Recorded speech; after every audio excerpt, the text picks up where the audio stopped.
Good morning, everyone. My name is Bob Jacobson. I'm the Commissioner of Public Safety, and thank you for coming here today. It's our honor to be able to give some updates on the fires that have been going on for several weeks in northeastern Minnesota. We thought it was timely and appropriate to do that.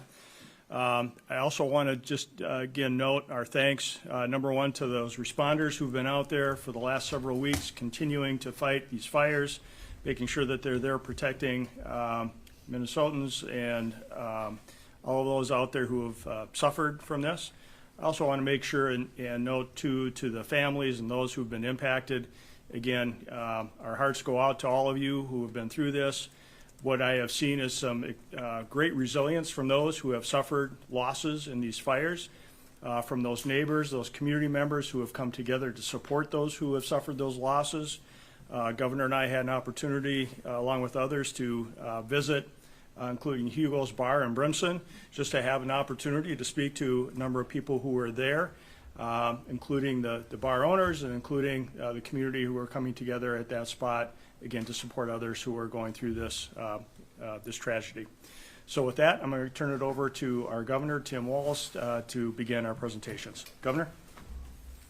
Thank you, Commissioner, and good morning, everyone. Thank you for taking some time. It's been a couple weeks now that this firefight has gone on with the three major fires, but as we've noted, we've had, I think the Commissioner will update us, nearly 1,000 fires this fire season, some of them ranging from a few acres to the ones we're talking about here that burn tens of thousands of acres. I, too, want to express my sincere thanks to all of the coordination from the local firefighters who were on the scene, emergency responders, neighbors, as we heard, folks that just came out to help, and all of Minnesotans who donated to make life a little bit easier for some folks who basically lost everything they had. The good news in all of this is no loss of life and no significant injury, and that is a testament to the professionalism, the coordination, and of course state to federal, and you're going to hear from some of those how those coordinations are going. There were hundreds of individuals involved in this firefight. We had equipment from our air to many pieces on the ground making this happen, and I think for many of us, we gave a brief on this a couple weeks ago. People went to Memorial Day weekend, they read in the paper where it's at, keeping in mind that every day there's folks out there fighting these things, and it was touch and go for some of our communities of protecting them as the winds were high, humidity was low, temperatures were high. So at this point in time, you're going to hear from this that those three fires collectively are about 80% contained. They're bringing them back in. But that took a lot of resources. It took a lot of human resources. We've got folks that are pretty fatigued and pretty tired. And I think one of the reasons for coming here today is to know that you're going to hear from the National Weather Service. We're moving into some pretty hot, dry conditions coming up. Conditions are ripe for these things to take off again, or new fires to happen. And so just going to remind folks, personally, in the things that we can contain, if you're putting out a fire, if you're no open burning, some of those types of things, keep a close eye on this, and of course pay close attention to when we're putting out warnings. Put close attention. What we hope we don't have to have evacuation orders, but what we learned in these fires was how very quickly these moved and lives were saved because people did cooperate and were able to get out of the areas. So you're going to know that the recovery effort is now what's next, and I know that's on the minds, and I'll express what Commissioner Jacobson said was to the folks who lost everything. The state is going to be there. We're going to be coordinating, as we already have, with our federal partners to make sure that the recovery effort, both from the personal side of the losses that were in this and to the public infrastructure that was damaged, making sure it's you've got the energy companies out there replacing poles and the things that we need to do on some of these bridges. So this recovery effort now starts. We've been gathering some of that. They've been ready to do some of this, but it's going to be simultaneous. There are going to be more of these over the summer. The key here is to keep them as minimal as we can, to get on top of them as quickly as we can, and to make sure that we don't exhaust all of our human and equipment resources over a long summer of firefight. So grateful to all of that, grateful that there's no loss of life. Glad to report that the three big fires are pretty much getting contained and finalized, but they will not be the last of this summer. With that, I'll turn it over to DNR Commissioner Stroman. Thank you, Governor. I'm Sarah Stroman, Commissioner at the Minnesota Department of Natural Resources, and I'm really pleased to be here to provide this update that crews have made really excellent progress on containing those three larger fires in St. Louis County as well as other fires across the state. Our latest numbers in St. Louis County show that the Mungershaw fire is currently at 1,259 acres and 95% contained. The Camp House fire is currently at 12,071 acres and 98% contained. And the Jenkins Creek fire is currently at 16,089 acres and 95% contained. Crews on all three fires are continuing to work very hard. They are monitoring those control lines and mopping up hot spots. My colleague Mike Warnke will have more details on that for you shortly. But I think it's important to note that this status update really demonstrates that Minnesota, our response system works, and that our emergency responders work well together across levels of government to protect life and property and our natural resources. I think it also speaks, as the governor said, to the way that community members, Minnesotans, come together to weather these situations. I want to offer a sincere thanks to our DNR wildland firefighters, our partners in the Minnesota Incident Command System, the National Guard, as well as other state, local, and national partners, and of course, offer my sympathy and heartfelt condolences to those who have lost property. But I think it is incredible that we did not experience loss of life. We did not experience injuries, serious injuries on those fire lines. I'm also here to emphasize what the governor said, that our fire situation remains very dynamic and the risk of wildfires is still very high in parts of the state. In 2025, we have already had nearly 1,100 fires start in Minnesota for more than 48,000 acres. Our annual average is 1,172 fires, 1,172 fires, and 12,654 acres. So we are approaching that in terms of the number of fires. We are well over in terms of our annual average acres. So I'll emphasize that it is up to everyone, every single Minnesotan, to exercise caution and do our best to prevent wildfires, to prevent these kinds of situations that our friends up north have been experiencing. I'll urge Minnesotans to take burning restrictions seriously, to watch red flag warnings and take heed, and practice basic fire prevention skills, many of which can be found on our DNR website, so that we all work together as Minnesotans to reduce the number of wildfires and manage this risk together. Now for more details, I do want to turn it over to our Wildfire Administration Supervisor from DNR Forestry Division, Mike Warnke.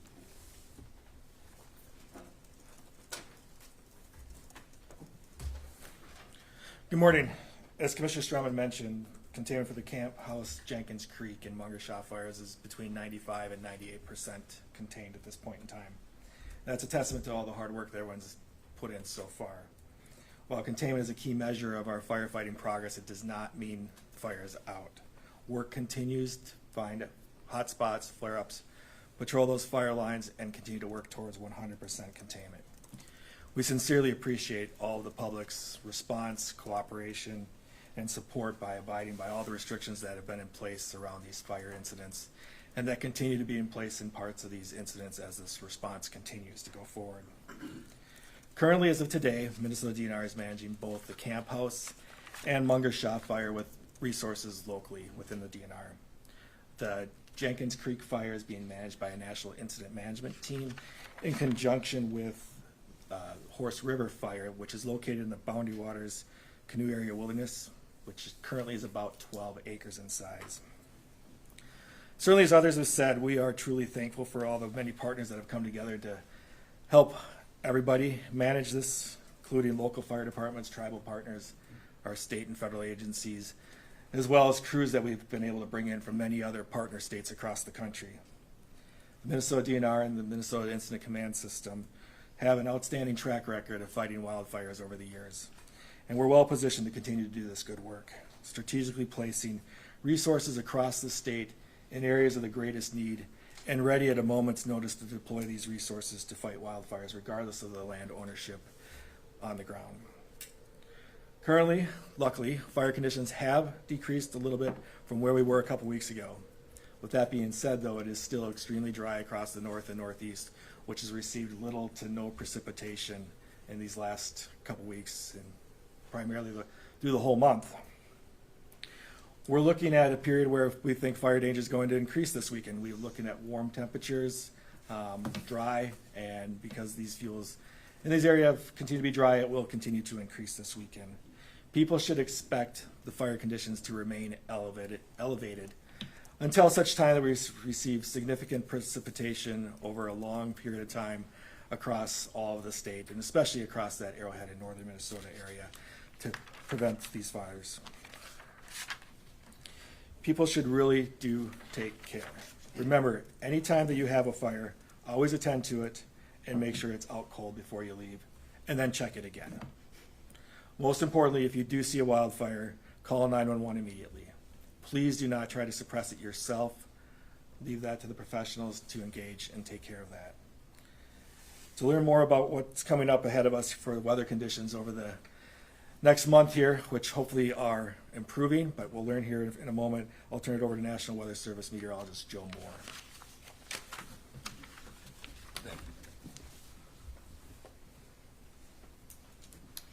Good morning. The National Weather Service defines critical fire weather conditions as those which are hot, dry, and windy. We have specific thresholds, but that's basically the main story, is that we look for conditions that are hot, very dry, and windy when wildfires can experience significant growth.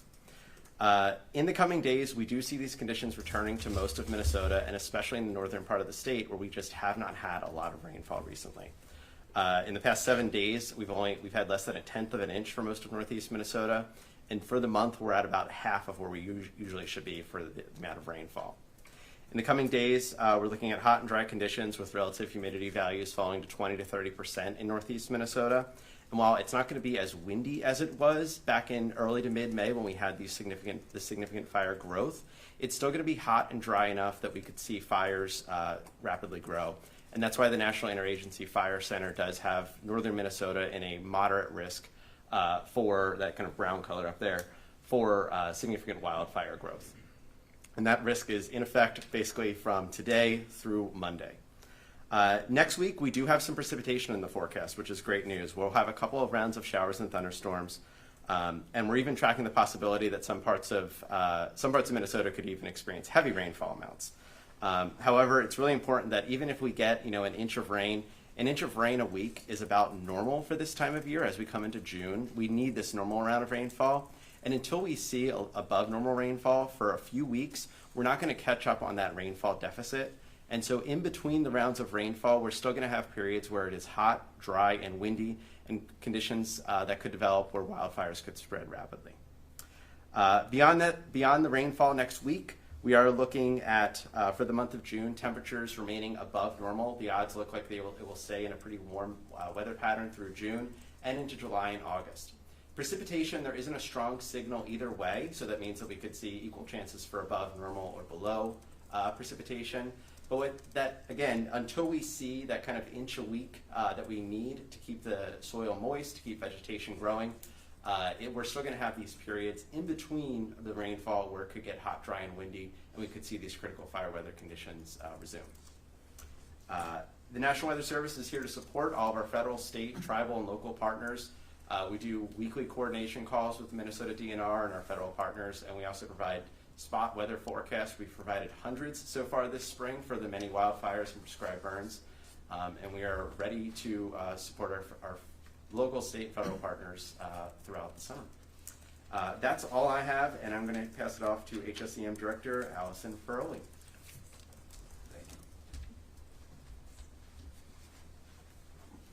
All right, good afternoon. As mentioned, I'm Allison Feroli, the HSEM Director. And just going back to what Governor Walz mentioned in regards to recovery, we're getting to the point where these fires are being contained, but that doesn't mean this process is over.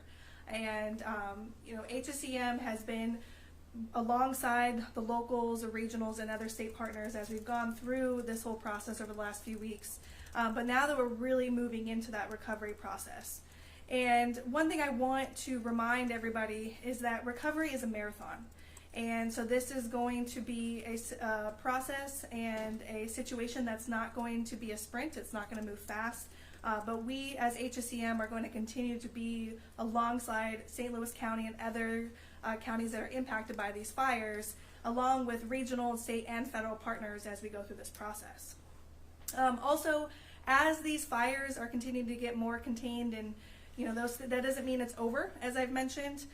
So now we are able to go through and do what we call preliminary damage assessments. And this is now where, because we are getting to that point where we can start really seeing the impacts and the damage that has been occurred by these fires, now that we can start taking that data, that information, and start really working with the local communities and figuring out what is the true impact, and then assessing the resources and the potential different types of recovery options that are going to be out there to support those that have been impacted by this.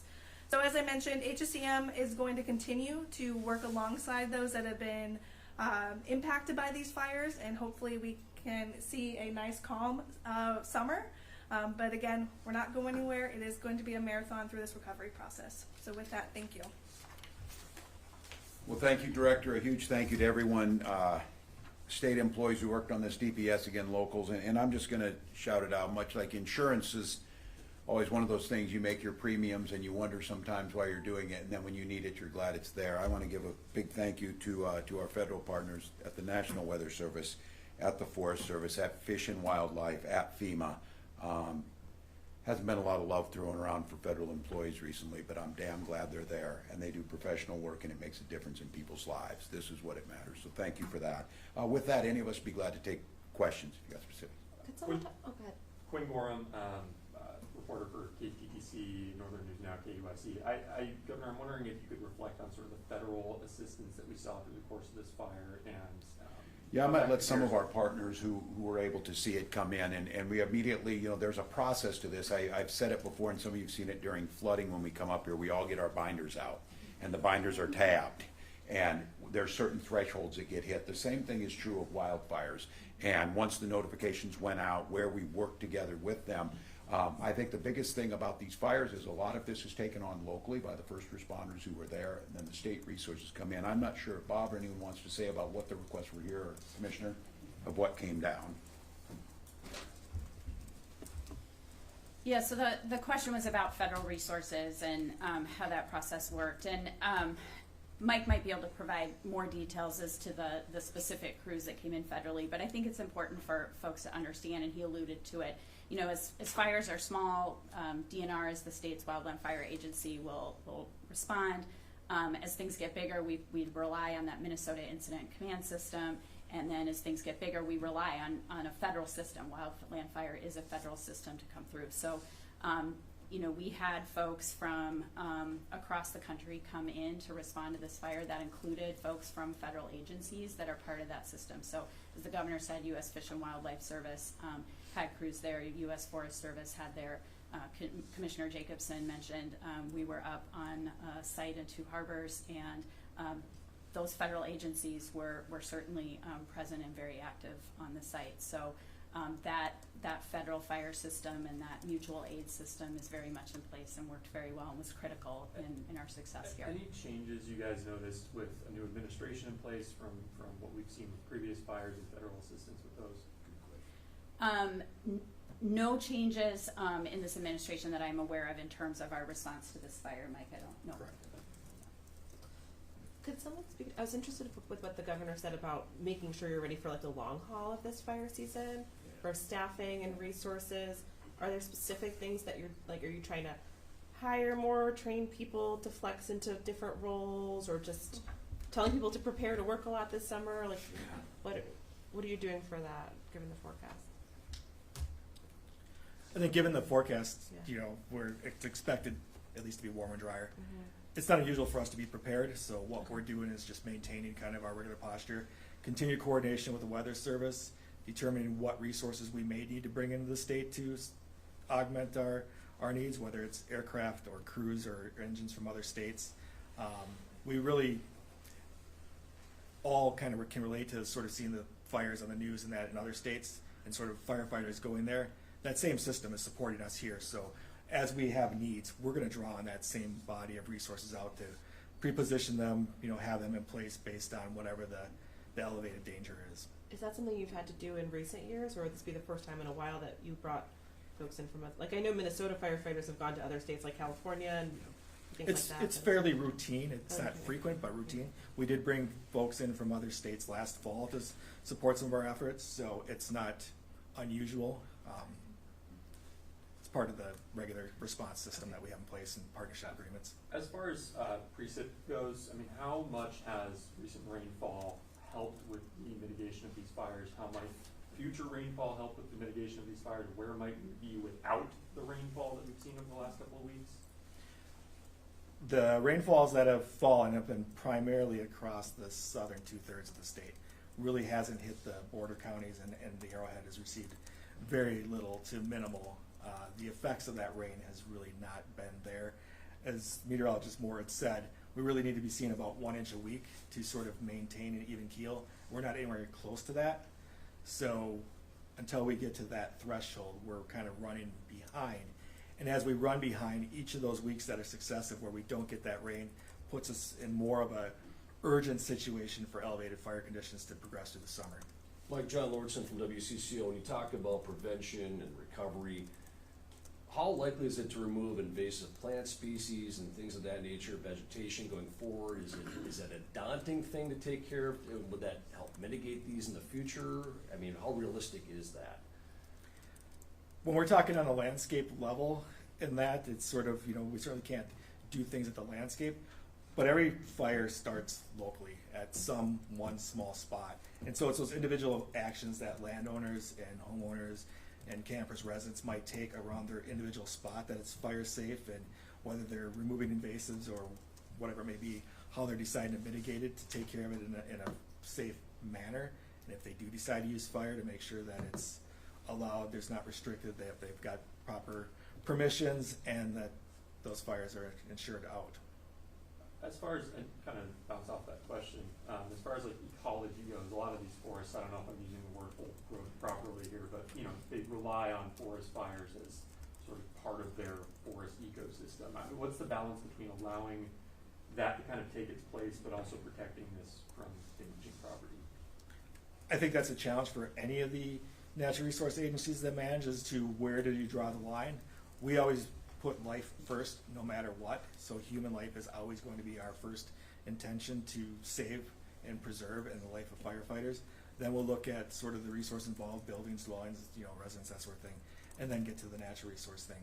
In terms of fire adapted ecosystems, yes, many of our northern forests have relied on fire to sort of look the way they look, and fire is and will be a natural part of those ecosystems. Many agencies do prescribe burning to sort of promote that, and it's somewhat of in a checkerboard fashion, that sort of thing. But as we look from an event perspective, there have been a number of events over the past 20-some years, certainly in the Arrowhead, that have definitely changed the trajectory of what those forest types are, going back to several large fires in the last decades and whatnot. So they're definitely being adapted by fire and being regenerated by fire. So it's one of those things that are a natural process, but when it involves life, we have to intervene aggressively. I just want to add a finer point on that, because I think this question about fire adapted forest ecosystems and wildfire response is a really good question. And I just want to be clear, like to Mike's point, we separate those. Our goal would be to manage for ecosystem values, not in a wildfire event, but through prescribed fire, through harvest, through planned, ecosystem and forest management. Once we are in a wildfire situation and there's, we don't have the ability to control it, right? Our goal is on getting control, and then we are in life, property, and natural resources are at the bottom of that. And so those really are two separate goals. As Mike said, there may be some ecological results in changing the trajectory after a wildfire, but our management for those purposes is really separate from wildfire response. As an agency, we do both. Any other on topic? Well, again, grateful to everyone. These are all really good questions, forest management. And then the houses, it's really interesting to see on the micro scale of folks who trim back this stuff from their residents. And we noticed in Brimson, there was one especially that the darkening and the fire had burned, and it was just a clear line, literally 20 feet away from the propane tank and the house, which was untouched. The property was untouched. All around it, it burned, because that property owner had cut back, had managed it. So it's part of that. But we're grateful you're all here. I don't know if there's any off-topic quickly. How'd your meeting with leaders go yesterday? Great. They're still doing it. Look, we're late in the process, we know, but I still say it's positive, it's moving forward. I think there was every reason to believe that we know that the end of May is still the target, and here we are. So I hope we have more news over the next few hours, but really productive. And the legislators are working hard. You said yesterday taxes was, sort of the main. I think it always is the last one. And you also were optimistic that the rest of the work would get done by the end of the day. Did that end up happening? Really close. I think there's a few small issues that we had by 11 o'clock. I got my morning briefing on this, probably less than a handful of things spread out over 2 or 3 of the other areas. So they've worked really hard. They found compromise. Really unique situation. The House is, of course, in their tie. The House is coming with a unified Democratic-Republican position to the Senate that is not necessarily there. So it's kind of a unique dynamic in some cases. Republican and Democratic House members are in negotiations with mostly Democratic Senate members. And again, with that situation we're in, every single vote is potentially a veto. And because one member can say no and nothing happens. So there's some, I think, and as I said, in my couple decades of doing this, some of the most skillful work being done.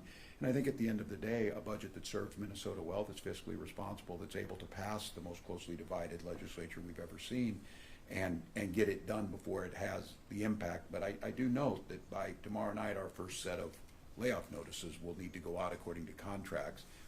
That's to our nurses in our different agencies. That'll be followed by June 9th, where the rest of them would have to go out. And I just think there's so much uncertainty right now, we don't want to add any more to that. So hopefully by the end of today. Speaking of the contracts, MAPE, as you're in the middle of contract negotiations with some of the labor they're unions, negotiating. and MAPE is raising concerns about the proposed health changes to health insurance, big premium increases, big out-of-pocket Those are all things that'll be deductible, negotiated. 150% increases. Can you respond to that and how they're going No, in general? negotiations are ongoing. All those things will be discussed. I still continue to value this workforce. We continue to historically have provided some of the best contracts and the best benefits so that we can maintain that talent. Those negotiations are separate from this and ongoing.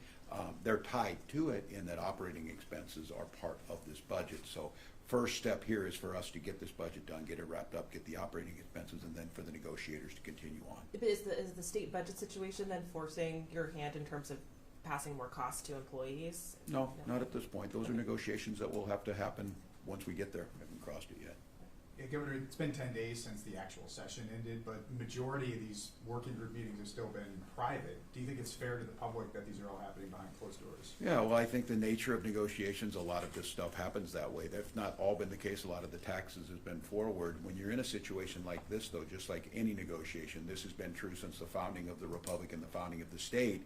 Some of these have to be done in such a way to build trust and to build the coalition. So I think folks are being appraised of where we're at. The universal document that we came to find some targets was pretty clear, and then they're getting them done. These things will be posted online prior to the calling of a special session, so there will be the discussion coming, and that special session is where those things will then be voted on and handled out. Are you going to go to California and South Carolina even if you're not done this weekend? I've got a Saturday. We'll be done. We won't be able to call a special session. The revisers will not be done. A lot of the work that will be done over the next few days is the work of just the professional staff of revising the bills. Those are done done by itself to get it. Those will come back to us. The goal is that at least at this point in time, hopefulness that those would come back early next week, and then the special session. Then we'll cut a special session negotiation and deal. So I think the goal is still early to mid next week to get the special session and done. That will mean that those things need to be wrapped up pretty much today to get to the revisers. So my hope is that before we get to Saturday, this is in the hands of the revisers and it's their work. I was going to ask about timeline. Yeah, that's what it's looking like. One last point of personal privilege before we leave is that our communications out of our office, a critical team member who has been part of that, and especially in emergency briefings, is leaving our office. A big thank you to Ellie Anderson for her work. I'm going to give you a shout out. Ellie and her family are a big part of it. Her great uncle is Governor Anderson, and she is a talented piece of our communication team. So glad she's there. She works with all of you as your partners in, as you've said, informing the public. So Just thank one you. more question. Sure. The partial return to office for state employees Yep. kicks in next week. Are your agencies ready to go? Everything? Yeah. A lot of any accommodations or exceptions? Yeah, for there that? are those that are happening. Okay. We're troubleshooting some of those. I think as of last week, there were about 12 issues we were working on. Some of those are small things of where we're in construction in certain places, but I think for the most part, it's a go. We'll get them back, and as we've said, those are accommodations always like in any workplace situation. So we're confident we can get that done. So thank you all, and thanks to our team. Appreciate it. Thanks, Director. Thanks, Joe. Yeah, appreciate it. Hoping for rain. Yes. What does he mean? 12 people?